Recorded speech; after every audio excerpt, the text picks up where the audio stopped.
मोहम्मद बिन कासिम जे सरकर्दगी में सिंध ते जेका लश्कर कशी कराई वई उन जा ॿ सबब आउं पहिरीं बयानु करे चुको आहियां, जंहिंमें हिकिड़ो इहो आहे त सिंध में जिन माण्हुनि अची पनाह वरिती उन्हनि खे क़तल करणु हो। इहा अलॻि ॻाल्हि आहे त असांजे मुस्लिम मोरख़ीन इन हक़ीक़त खां इन्हनि रिवायतुनि खां अखियूं चुरायूं आहिनि, पर तारीख़ में ग़ैर जानिबदार मोरख़ीन जेकी लिखियो आहे उन में इहे सभु शयूं मौजूदु आहिनि त सिंध में उन दौर में 65 हिजरी खां वठी सिंध में सादात ऐं उन जे मुहिबे अहल बैत अरबन जे अचण ऐं पनाह वठण जो सिलसिलो शुरू थियो, जेको मुसलसल जारी रहियो। हिननि खे हिकिड़ो उन्हनि माण्हुनि खे क़तल करणो हो, ॿियो महाराजा दाहिर सिंह जेको जवाबु ॾिनो हजाज बिन यूसुफ खे साम मोटाए ॾियण खां उनजो पलांद करणो हो। टियों सबबु जेको तारीख़ में आहे उहो इहो आहे त अरबन जा ख़ानदानी तौर ते पेशा टे रहिया आहिनि। मौलाना मौदूदी पंहिंजे किताब तफ़हीमुल क़ुरान में इन शइ जी वज़ाहत कई आहे त अरब इब्तिदा खां वठी 3 पेशनि सां वाबस्ता रहिया आहिनि, या उहे तिजारत कंदा, या उहे ईरानी लश्कर में शामिल थी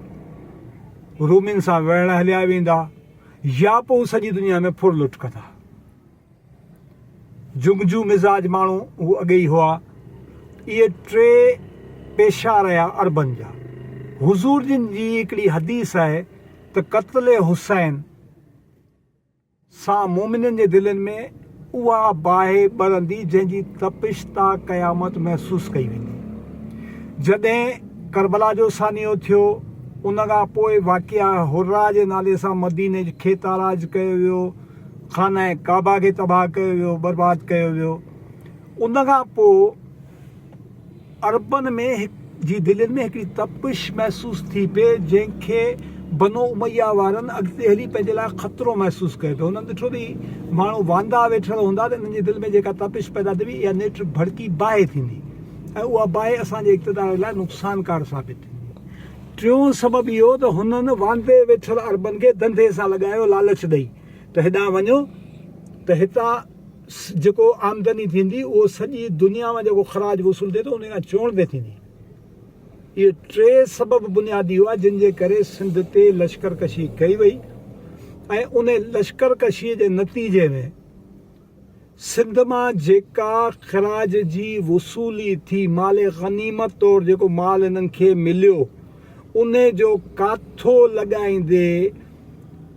अल्लामा बिलाज़री पंहिंजे किताब फुतूल बलदान में लिखे थो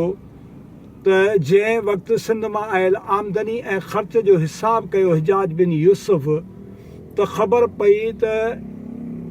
मरकज़ी बैतुल माल मां सिंध जी मुहिम ते ख़र्च जे लाइ 6 करोड़ जारी कया विया आहिनि। उन जाइ ते हुन मरकज़ी ख़ज़ाने में 12 करोड़ जमा कराया। उन खां पोइ जेको इस्लामी तरीक़ेकारो माल गनीमत जी तक़सीम जो तरीक़ेकार इहो हो त जेतिरो माल गनीमत हथ अचे थो उन जा 4 हिसा लश्कर में तक़सीम थींदा, 5 हिसो जेको आहे उहो मरकज़ी दारुल ख़िलाफ़ा जे बैतुल माल में जमा थींदो। त इन शइ जो जंहिं वक़्तु तारीख़दाननि टोटल कयो आहे त उहो ॿुधाइनि पिया जॾहिं 12 करोड़ उन दौर जा शाम जे बैतुल माल में जमा कराया विया त सॼे लश्कर में जेका माल गनीमत तक़सीम थी उहा 60 करोड़ खां मथे जी हुई। माना जेतिरो सिंध मां हिननि लुटियो फुरियो, सिर्फ़ु हिकिड़ो सिंध जो मंदरु मुल्तान जे मंदर जो जेको तारीख़ में तस्करो आहे उतां 13.5 मण न 1350 मण